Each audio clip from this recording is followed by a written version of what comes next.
होगी न्यूज़ खटर पटर, बातें भी चटर पटर, घर घर की खबर खबर, हंसी ठिठोली की है अंगड़ाई। रेडियो राजू भाई, रेडियो राजू भाई, रेडियो राजू भाई, राज मिस्त्री का अपना रेडियो। नमस्कार मेरे प्यारे राजमिस्त्री भाइयों, मैं हूँ राजू भाई और लेकर आ चुका हूँ आप सभी का पसंदीदा प्रोग्राम रेडियो राजू भाई, राजमिस्त्री का अपना radio, powered by UltraTech cement, देश का नंबर 1 सीमेंट। दोस्तों, शुरू करते हैं आज का प्रोग्राम आज के विचार से, जैसा कि मैं हमेशा करता हूँ।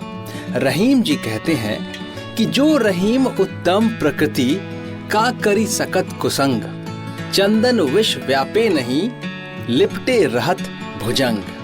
इसका मतलब यह है दोस्तों कि जो अच्छे स्वभाव के मनुष्य होते हैं उनको बुरी संगति भी बिगाड़ नहीं पाती।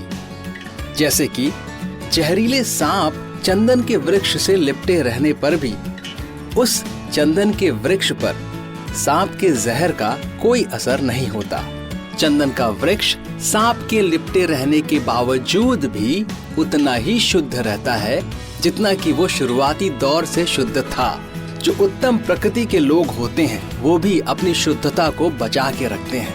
उन पर किसी भी गलत संगति का कोई दुष्प्रभाव नहीं पड़ता। दोस्तों, अपने अंदर भी वही उत्तम प्रकृति को जागरूक कीजिए। अपने अंदर के स्वभाव को भी इतना बलिष्ठ और इतना कठोर बनाइए, इतना सुगम बनाइए कि कोई भी चीज किसी भी तरह से उस पर कोई गलत प्रभाव न डाल पाए। दोस्तों, अब आगे बढ़ते हैं। जाहिर सी बात है कि आज के विचार के बाद हम जाते हैं दिल की बात की ओर। मैंने सोचा हर इंसान पैसा कमाने के लिए बहुत मेहनत करता है और सबकी इच्छा होती है कि वो पैसा कमाए, खूब पैसा कमाए और बहुत ज्यादा पैसा कमाए और इतना पैसा कमाए कि वो बहुत अमीर बन जाए। तो आज दिल की बात पे हम बात करने वाले हैं दोस्तों दुनिया के नहीं, भारत के 5 सबसे अमीर व्यक्तित्व के बारे में। कौन से ऐसे व्यक्ति हैं जो भारत में अमीरों की सूची में आते हैं, और सिर्फ अमीर नहीं बल्कि सबसे ज्यादा अमीरों की सूची में आते हैं। सबसे पहले मुझे मालूम है कि आप लोगों ने अंदाजा तो लगा लिया होगा। जी हाँ, बिल्कुल ठीक समझा आपने। मैं बात कर रहा हूँ मुकेश अंबानी की। इनकी आयु है 66 वर्ष और कुल संपत्ति है $123.7 बिलियन। जी हाँ, और इनका स्रोत है Reliance industries limited.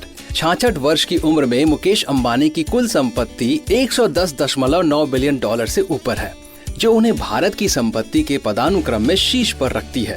Reliance industries के प्रबंध निदेशक और अध्यक्ष के रूप में अंबानी एक विशाल उद्यम की देखरेख करते हैं, जो 8 लाख करोड़ रुपए से अधिक का राजस्व उत्पन्न करता है। रिलायंस इंडस्ट्रीज के विविध पोर्टफोलियो में पेट्रोकेमिकल्स, तेल और गैस, खुदरा, दूरसंचार आदि शामिल हैं। अंबानी परिवार की भागीदारी उनके 3 बच्चों आकाश, अनंत और ईशा के माध्यम से फैली हुई है, जो इस कॉरपोरेट दिग्गज के विभिन्न प्रभागों का प्रबंधन करते हैं। अंबानी परिवार दुनिया के शीर्ष दिग्गज परिवारों में आता है, जिनका भारतीय घर किसी आकर्षण के केंद्र से कम नहीं है। नंबर 2, गौतम अडानी। आयु 61 वर्ष, कुल संपत्ति $43.4 बिलियन और इनका स्रोत है अडानी समूह। गौतम शांतिलाल अडानी की $77.8 बिलियन की उल्लेखनीय निवल संपत्ति का श्रेय अडानी समूह के प्रयासों को जाता है। उनके मार्गदर्शन में यह बहुराष्ट्रीय समूह भारत के बंदरगाह परिचालन और विकास क्षेत्र पर हावी है। उल्लेखनीय है कि अडानी की पत्नी प्रीति अडानी अडानी फाउंडेशन की अध्यक्ष हैं, जिसकी स्थापना उन्होंने 1996 में की थी। समूह का हित बंदरगाहों, हवाई अड्डों, बिजली उत्पादन और पारेषण तथा नवीकरणीय ऊर्जा आदि क्षेत्रों में फैला हुआ है। हालांकि हिडनबर्ग रिसर्च ने अडानी पर वित्तीय अनियमितता और बाजार में हेरफेर का आरोप लगाया है, जिसके परिणाम स्वरूप उनकी रिपोर्ट जारी होने के बाद उनकी कंपनी के बाजार मूल्यांकन में $120 बिलियन से अधिक की महत्वपूर्ण गिरावट आई है। हालांकि आज भी अडानी भारत के सबसे शक्तिशाली हस्तियों में शामिल हैं। नंबर 3, सावित्री जिंदल एवं परिवार। आयु 73 वर्ष, कुल संपत्ति 40.7 बिलियन $, और इनका स्रोत है ओपी जिंदल ग्रुप। भारतीय राजनीति और उद्यमिता की प्रमुख हस्ती सावित्री जिंदल ओपी जिंदल समूह में एमेरिटस चेयर की प्रतिष्ठित उपाधि रखती हैं। उनके 4 बेटे पृथ्वीराज, सज्जन, रतन और नवीन जिंदल समूह के भीतर विभिन्न व्यावसायिक क्षेत्रों का प्रबंधन करते हैं, जिनमें JSW स्पोर्ट्स भी शामिल है, जो भारत में गतिशील खेल परिस्थिति तंत्र को बढ़ावा देने में महत्वपूर्ण भूमिका निभाता है। सावित्री जिंदल को भारत की सबसे धनी महिला का खिताब मिला है। नंबर 4, शिव नाडर। नेटवर्थ है 35 बिलियन $, और इनका स्रोत है HCL एंटरप्राइज।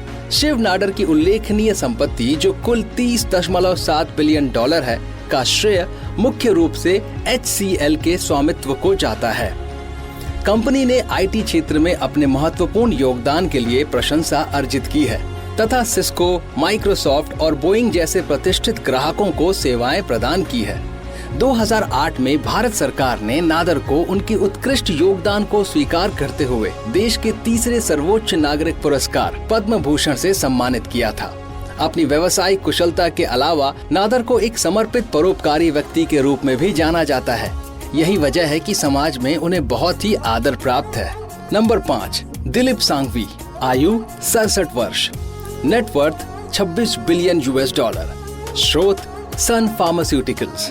67 वर्ष की आयु में दिलीप सांघवी ने सन फार्मास्यूटिकल्स इंडस्ट्रीज में अपने अभूतपूर्व प्रयासों से 23.9 बिलियन $, की संपत्ति अर्जित की है। उनके मार्गदर्शन में सन फार्मास्यूटिकल्स ने $5 बिलियन मूल्यांकन तक पहुंचने वाली पहली भारतीय फार्मास्यूटिकल्स कंपनी के रूप में ऐतिहासिक उपलब्धि हासिल की।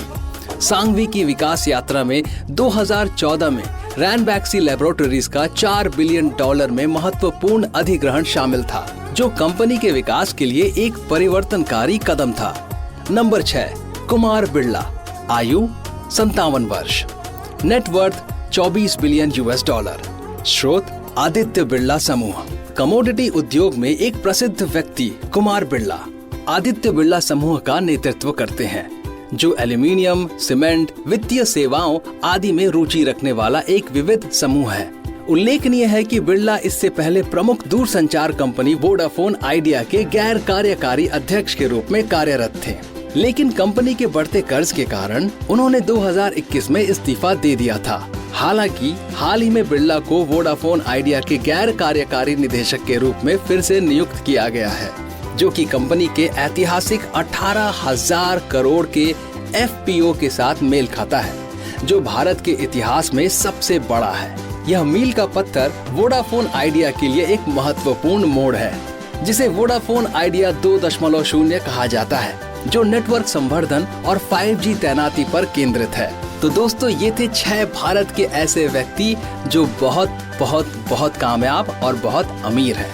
अब हम आगे बढ़ने वाले हैं, लेकिन मैं जस्ट एक बात आपको याद दिलाना चाहता हूं मेरे राजमिस्त्री भाइयों, कि केवल अल्ट्राटेक सीमेंट का ही इस्तेमाल करें, क्योंकि बढ़िया काम तो बढ़िया नाम। अब वक्त हो चला है कि मैं आपको एक कहानी सुनाऊं। कहानी का नाम है मेहनती रवि।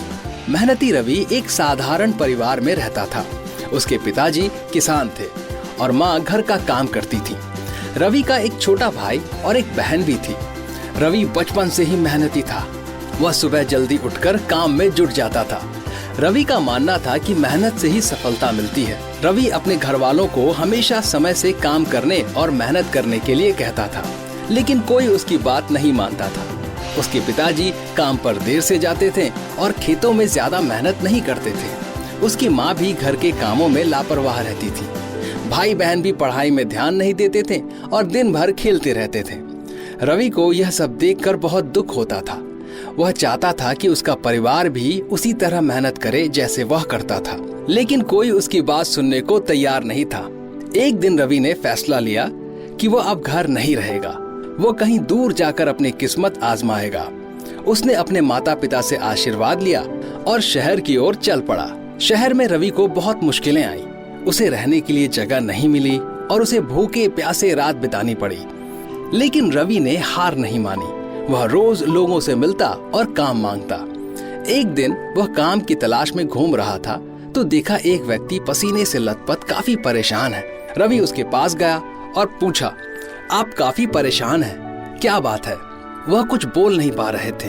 रवि ने बगल के प्याऊ से एक लोटा पानी लाकर सज्जन को पिलाया। पानी पीने के बाद उन्हें थोड़ा अच्छा लगा।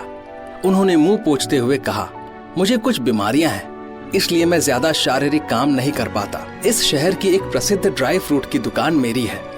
दुकान में काम करने वाले लड़के ज्यादा लालची हो गए थे। वो ड्राई फ्रूट भी खूब खाते और तो और चोरी भी कर लेते, इसलिए मैंने उनको निकाल दिया। अब सामान लाना और बेचना मैं ही करता हूँ। मेरा बेटा अभी 12 साल का है, उसे दुकान पर बैठा कर आया हूँ। फिर सेठ ने रवि से पूछा, तुम क्या करते हो? रवि ने कहा, काम की तलाश कर रहा हूँ। सेठ ने कहा, चलो मेरे दुकान पर चलो। सेठ रवि से प्रभावित हो चुके थे। रवि ने ड्राई फ्रूट की दुकान में काम करना शुरू कर दिया। रवि दिन रात मेहनत करता, अब वही दुकान खोलता और देर रात तक बंद करता। धीरे धीरे रवि की मेहनत रंग लाने लगी। दुकान की बिक्री बढ़ने लगी। रवि का मालिक बहुत प्रसन्न रहने लगा। अब उसने रवि की सैलरी बढ़ा दी। साथ ही साथ रवि को बिक्री पर कमीशन भी देने लगा। रवि ने अपनी बचत से एक नया घर खरीदा और अपने परिवार को शहर में बुला लिया। रवि के परिवार को रवि की सफलता देखकर बहुत आश्चर्य हुआ। उन्हें अब समझ आया था कि रवि की बातें कितनी सच्ची थी। उन्होंने रवि से माफी मांगी और उससे कहा कि अब वे भी उसी तरह मेहनत करेंगे जैसे वो करता है। रवि बहुत खुश हुआ। उसने अपने परिवार को समझाया कि सफलता के लिए केवल मेहनत ही काफी नहीं होती, बल्कि समय का सदुपयोग करना भी बहुत जरूरी होता है। रवि के परिवार ने रवि की बात मान ली और अब वे सब मिलकर खुशी खुशी जीवन जीने लगे। दोस्तों, इस कहानी से हमें क्या सीख मिलती है? इस कहानी से हमें यह सीख मिलती है कि मेहनत से ही सफलता मिलती है। हमें समय का सदुपयोग करना चाहिए और अपने कामों को समय से पूरा करना चाहिए। जिंदगी में कठिनाइयां आएंगी, वो कठिनाइयों का दौर ही है जहां आपको धैर्य रखना है और अपने आप पर विश्वास रखना है। दोस्तों, अब मैं लेने वाला हूं आप सभी से इजाजत। मुझे मालूम है कि मुझे एक रोचक तथ्य सुनाए बिना आप नहीं जाने देंगे, तो आज का रोचक तथ्य ध्यान से सुनिए। आज का रोचक तथ्य है कि क्रिकेट को शुद्ध हिंदी में, क्रिकेट जो खेल जिसके हम सभी दीवाने हैं, तो ये जो क्रिकेट है इसका एक हिंदी में भी नाम है। इस खेल को हिंदी में क्या कहते हैं? क्रिकेट को शुद्ध हिंदी में गोल गट्टम लकड़ पट्टम दे दनादन प्रतियोगिता कहते हैं। फिर से बोलता हूँ, गोल गट्टम लकड़ पट्टम दे दनादन प्रतियोगिता। याद रहेगा आपको। लेकिन अब मैं लेने वाला हूं आप सभी से इजाजत। हम मिलेंगे अगले एपिसोड में नई बातचीत के सिलसिले के साथ। शुक्रिया दोस्तों। रेडियो राजू भाई, रेडियो राजू भाई, रेडियो राजू भाई, राज मिस्त्री का अपना radio. Brought to you by Ultratech Cement.